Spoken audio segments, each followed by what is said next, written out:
ఇల్లందు మండలం మామిడిగుండాల ప్రాంతంలో గతంలో కొందరు భూస్వాములు 3700 ఎకరాలు పట్టా చేయించుకున్నారని, ఈ ప్రాంతంలో ఆదివాసీ గిరిజనులు దశాబ్దాలుగా ఈ భూమిని నమ్ముకుని వ్యవసాయం చేస్తూ జీవిస్తున్నారని సిపిఐ ఎంఎల్ న్యూ డెమోక్రసీ రాష్ట్ర కార్యవర్గ సభ్యులు ఆవునూరి మధు అన్నారు. ఇప్పుడు ఈ ప్రాంతంలో పేదల భూములను ఆక్రమించి ఎందుకు ట్రెంచ్ పనులు చేస్తున్నారని ప్రశ్నించారు. పేద ప్రజలు వ్యవసాయం చేసుకునే భూములలో చట్టవిరుద్ధంగా చేస్తున్న పనులను తీవ్రంగా ఖండిస్తున్నామని, అన్ని రాజకీయ పార్టీలు గిరిజన సంఘాలతో కలిసి పేదల భూముల కోసం పోరాటం చేస్తామన్నారు.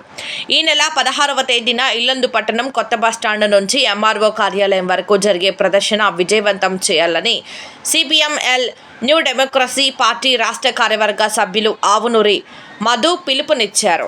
కార్యక్రమంలో ఎట్టి వీరభద్రం, తుపాకుల నాగేశ్వరరావు, మరాఠీ వెంకటేశ్వర్లు, బుగ్గారపు వెంకన్న, కల్తీ సీతారాములు, చింతా భాస్కర్, ఈసం కృష్ణ తదితరులు పాల్గొన్నారు. ఆక్రమించుకుంటూ వస్తున్న భూస్వాముల వైఖరిని వ్యతిరేకిద్దాం. భూములు ఆక్రమించుకేందుకు ఆదివాసీ గిరిజనుల భూములు ఆక్రమించేందుకు ప్రయత్నిస్తున్న భూస్వాముల వైఖరి భూముల్ని కాపాడుకుందాం. మామిడిగుండాల భూముల్ని ఆదివాసీ గిరిజనుల భూములు ఆక్రమించేందుకు ప్రయత్నిస్తున్న భూస్వాముల వైఖరి ఆదివాసీ గిరిజనుల భూములను ఆక్రమించేందుకు ప్రయత్నిస్తున్న భూస్వాముల వైఖరి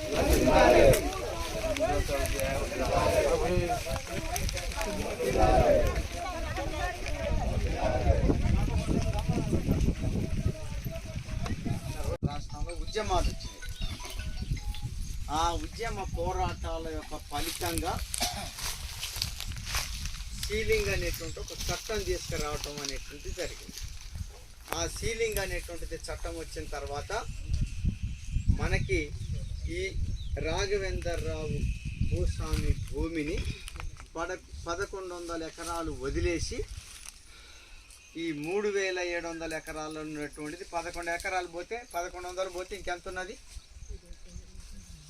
2700 ఎకరాల భూమిని పేదలకి పంచుతున్నాం అని చెప్పి ప్రభుత్వం ప్రకటించింది. ఎంత? 2700. ఈ 2700 ఎకరాల భూమి ఎక్కడెక్కడ ఉంది? కృష్ణాపురం అక్క మంది మింగాలి, అవునా కాదా? మీ తరపున ఈరభద్రం మింగి నడుపుని తగ్గుతుందా? మీరందరూ మందు కడుపులు చెప్తే మీరు చేస్తారు, ఈయన మంది వేసుకుంటాడు కాబట్టి ఆ బనికి రాని మంది వేసుకున్నాక ఈయన చేస్తారు, అందరు చేస్తారు. బతికిచ్చే మంది వేసుకోవాలి. మామిడిగుండాల ప్రాంతంలో 3700 ఎకరాల భూమిని రాఘవేంద్రరావు అనేటువంటి భూస్వామి చట్టవిరుద్ధంగా ఆనాడున్నటువంటి కాంగ్రెస్ వెంగళరావు గారి ప్రభుత్వం హయాములో పట్టా చేపించుకోవటం ఏంటంటే జరిగింది. ఇదంతా అడవిగా ఉన్నది. ఈ భూమిని సిపిఎంఎల్ న్యూ డెమోక్రసీ ఆధ్వర్యంలో ఈ ప్రాంతంలో ఉండేటువంటి ఒక పేద ప్రజానికానికి పంపకం చేయటం అనేటువంటిది జరిగింది. అది దాదాపు 50 సంవత్సరాలు అవుతుంది. ఆ తర్వాత సీలింగు కింద ఒక కుటుంబానికి 5 ఎకరాల భూమి చొప్పున పంపకం చేశారు, పట్టా ఇచ్చారు. కానీ భూమి ఎక్కడుందో చూపెట్టలేదు. తిరిగి ఈరోజు 3 రోజుల క్రితం భూస్వాములు కొంతమంది రాఘవేంద్రరావు బంధువులు ఎవరైతే ఉన్నారో అధికార పార్టీని అడ్డం పెట్టుకొని ఇక్కడ 50 సంవత్సరాల నుంచి సేద్యం చేస్తున్నటువంటి ఆదివాసీ గిరిజన పేద ప్రజానికం ఎవరైతే ఉన్నారో ఆ భూములలో ట్రంచులు కొట్టి ఈ భూమి మాదని ఆక్రమించేందుకు ప్రయత్నం చేస్తున్నారు. ఇది చట్టవిరుద్ధం, ఇది అప్రజాస్వామికం. తాతల నుంచి తరతరాలుగా ఈ భూమి మీద జీవిస్తున్నటువంటి ప్రజల భూమిని ఆక్రమించుకోవటం సరికాదన్నందుకు తిరిగి ఇక్కడ పేద ఆదివాసీ గిరిజనుల పైన ప్రభుత్వ అధికారులు కేసులు పెట్టేందుకు ప్రయత్నం చేస్తున్నారు. ఈ చర్యని తీవ్రంగా ఖండిస్తున్నాం. ఈ భూమిని తక్షణమే పేదలు దున్నుకునే విధంగా ప్రభుత్వం చర్యలు చేపట్టాలి. చట్టవిరుద్ధంగా వ్యవహరించినటువంటి భూస్వాముల పైన కేసుల్ని నమోదు చేయాల్సిందిగా సిపిఎంఎల్ న్యూ డెమోక్రసీగా మేము డిమాండ్ చేస్తున్నాం. ఇక్కడ పేదలకి, ఆదివాసులకి, గిరిజనులకి ఈ సేద్యం చేస్తున్నటువంటి ప్రతి రైతుకి న్యూ డెమోక్రసీ అండగా ఉంటుంది. ఈ భూముల రక్షణ కోసం మేము పోరాడతాం. ఇక్కడ ఉండేటువంటి ఒక ఆదివాసీ గిరిజన సంఘాలతో పాటు ఇక్కడ టిఆర్ఎస్, కాంగ్రెస్, వివిధ రాజకీయ పార్టీలు ఉన్నాయి. అన్ని రాజకీయ పార్టీలను కలుపుకొని ఐక్యంగా భూముల రక్షణ కోసం పోరాడతాం. ప్రజలందరూ ఐక్యంగా సంఘటితంగా ఈ భూమి రక్షణ కోసం ముందుకు రావాల్సిందిగా కోరుతున్నాం. 16వ తారీఖున ఇల్లెందులో కొత్త బస్టాండ్ నుంచి ఎంఆర్ఓ ఆఫీస్ వరకు జరుగు ర్యాలీని జయప్రదం చేయాల్సిందిగా ప్రజలకి సిపిఎంఎల్ న్యూ డెమోక్రసీ అలాగే అఖిలపక్షం తరఫున మేము తెలియజేయటం అనేటువంటిది జరుగుతున్నది.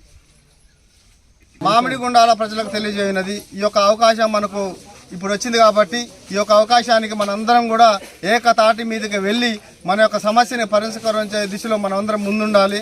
ఎటువంటి సమస్య వచ్చినా కూడా ఇప్పుడు రేపు వర్షాకాలం రాబోతుంది, నాకు వర్షం వచ్చింది, నేను అరకదున్న పోతాను, ఇతనాలు అయిపోతాను కాదు. మనకు ఇప్పుడు ఒక కమిటీ ఏర్పడుతుంది. ఈ కమిటీ చెప్పిన ఒక పిలుపు మేరకు ఇంట్లో ఉన్న పిల్లాజర అందరూ కూడా ఈ యొక్క ఉద్యమంలో పాల్గొంటే రేపు ఈ భూమిని మనం సంపాదించుకునే అవకాశం ఉంటుంది. కాబట్టి మీరందరూ కూడా ఏ చిన్న పిలుపు వచ్చినా కూడా అందరూ ముందు వెళ్ళి మన ముందు ఉద్యమంలో పాల్గొనాలి. అధికారుల దృష్టికి తీసుకెళ్లాలా, ప్రజాప్రతినిధుల దృష్టికి తీసుకెళ్లాలా, మనందరం కూడా కలిసి ముందుకెళ్లాలని చెప్పి నేను కోరుకుంటున్నాను. ఎందుకంటే ఇది 30 సంవత్సరాల చరిత్ర. ఇవాళ ఒక్కరోజు వచ్చిన చరిత్ర కాదు, ఇవాళతో ముగిసే చరిత్ర కాదు.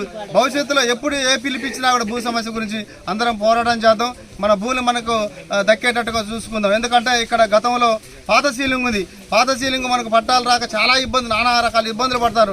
మన యూరియా కట్టకపోతే మీకు పట్టాలు లేదని అడుగుతారు, బ్యాంకు రుణాలకు పోతే పట్టాలు లేదని అడుగుతారు, వ్యవసాయ మన సబ్సిడీల కోసం పోతే పట్టా పెడతారు. కాబట్టి పట్టాదారు పాస్ పుస్తకాలు వచ్చేంత వరకు మన పోరాటం ఆగొద్దని చెప్పి నేను కోరుకుంటూ మీ అందరికీ ఈ యొక్క అవకాశాన్ని ఇచ్చి అందరికీ ధన్యవాదాలు తెలియజేస్తూ ముగిస్తున్నాను. ఈ మామిడిగుండాల ప్రాంతంలో ఉన్నటువంటి భూములన్నీ కూడా ఆదివాసులే. ఇది ఆదివాసుల హక్కు, ఆదివాసులదే భూములు అని చెప్పేసి గవర్నమెంట్లో ఎన్నోసార్లు కూడా మనం వాదనం చేయడం జరిగినాయి. ఇప్పుడు కూడా ఉద్యమానికి మేమందరం కూడా ఖచ్చితంగా ఇక్కడ ఉన్నటువంటి ఆదివాసులందరినీ కూడా జమ పెట్టుకొని ఇక్కడ ఉన్నటువంటి 4-6 గ్రామాల అటువంటి ప్రజల్ని కూడా జమ పెట్టుకొని ఈ భూములు మాకు పట్టాలు ఇచ్చేంత వరకు మా ఆదివాసీ తుడుందెబ్బ పక్కగా ఎప్పటికీ ఎన్నంటి ఉద్యమం చేయడానికి మేము సిద్ధంగా ఉంటామని చెప్పి మనం చేసుకుంటున్నాం. 6 గ్రామాల ప్రజల భూములని వాళ్ళ ధరలు గుంజుకోవడానికి ప్రయత్నం చేస్తూ అట్లనే ఇవాళ టెన్షన్ కూడా తీస్తున్నారు. తక్షణం ప్రభుత్వం కానీ కలెక్టరు, ఎంఆర్ఓ జోక్యం చేసుకొని వాటిని నిలిపేసి ప్రభుత్వం తక్షణం వీళ్ళకి పట్టాలు ఇవ్వాలని, ఇప్పటికే పట్టాలు ఇచ్చినామని పత్రం చెప్తున్నారు. కానీ అది కొంతమందికి ఇచ్చారు, దున్నేవాడికి పట్టాలు ఇవ్వాలని సిపిఎంఎల్ న్యూ డెమోక్రసీ పార్టీగా మేము డిమాండ్ చేస్తున్నాం. కలిసి ఇచ్చే రాజకీయ పార్టీలని అందరినీ కలుపుకొని ఈ పోరాటంలో ముందుంటామని కూడా మేము డిమాండ్ చేస్తున్నాం.